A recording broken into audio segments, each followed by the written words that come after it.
Listen, before y'all come on here saying, oh, here he goes complaining about the main event of WrestleMania again, lock in for a second, okay? Because as much as I am enjoying The Rock being on SmackDown every single week and cutting E-Fed promos on Instagram every single week, the storyline is good, but it's also become a little messy as weeks have gone on. So this is what we all thought the original main event was going to be, right? Cody Rhodes versus Roman Reigns. Cody wins the Rumble, yada yada. Then The Rock comes in and tells Cody Rhodes, get lost, kid. I'm taking a main event spot now. And though they never officially announced Roman Reigns versus The Rock, they were going to do Roman Reigns versus The Rock at WrestleMania. And Cody Rhodes' story be damned.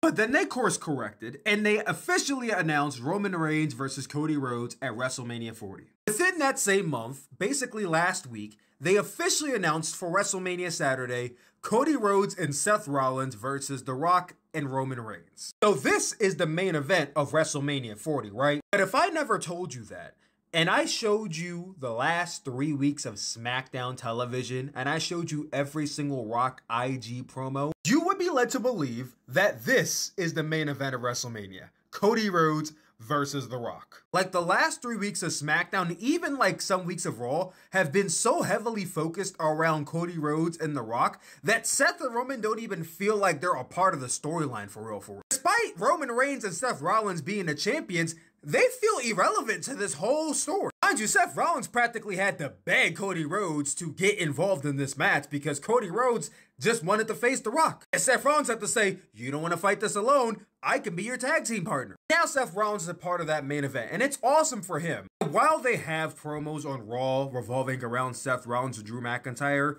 the main event of WrestleMania is Seth, Roman, Drew, and Cody. It has essentially made this match feel like it's not that important. Seth and Drew is playing second fiddle to Seth, Rock, Roman, and Cody. But the match that really is getting the bad end of the stick is the main event of WrestleMania Sunday. Roman Reigns versus Cody Rhodes does not have the same oomph that Roman Reigns versus Cody Rhodes had last year. And that is because the storyline has essentially become about how The Rock has come into WWE and tried to take away Cody Rhodes' story. And Cody Rhodes is fighting back. And that is what's leading us to this tag team match at WrestleMania. But every SmackDown opener or main event seems to revolve around Cody Rhodes and The Rock. And not in the build-up to Roman Reigns versus Cody Rhodes, but in the build-up to the tag team match happening on the first night of WrestleMania. Which again, essentially is bigger than Roman Reigns versus Cody Rhodes. The one thing that I feel like a lot of people aren't really saying out loud or they're not really recognizing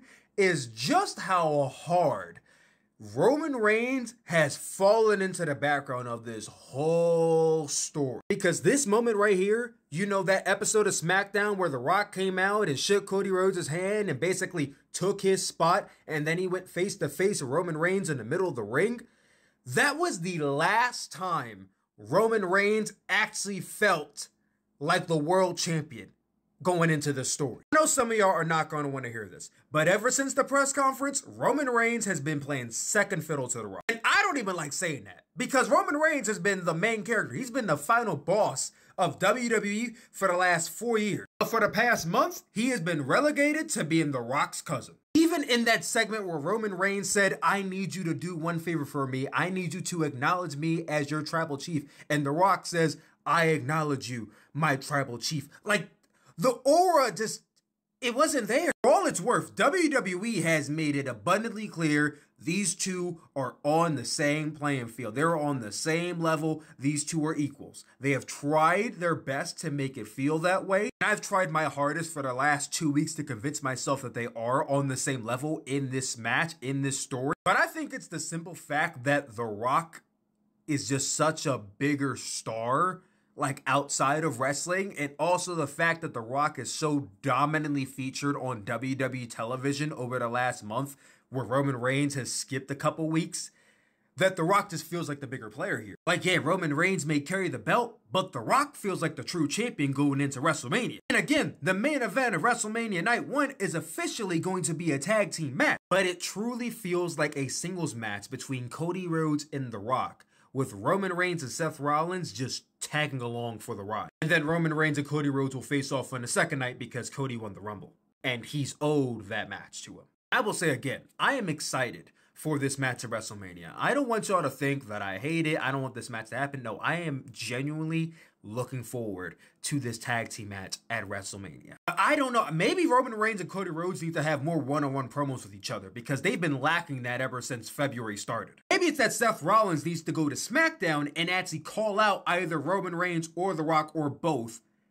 and Cody Rhodes either be there or not be there, so that way he looks like he's prominent as well. Maybe Cody Rhodes needs to come out and like actually come at The Rock, like actually attack him or get more aggressive, get more mean, something. Because for as much as I love Cody Rhodes, I'm wearing his shirt right now, as much as I love Cody Rhodes, he has a whole victim complex right now when it comes to this storyline. Because this storyline started off with Cody Rhodes basically getting ready to hand The Rock over his match at WrestleMania. As a matter of fact, he did, and then he decided he wanted it back, and he got it back. But the fact that he was even willing to hand it over just made me look at him like, really? They had my man on Raw crying, bro. And listen, toxic masculinity be damned.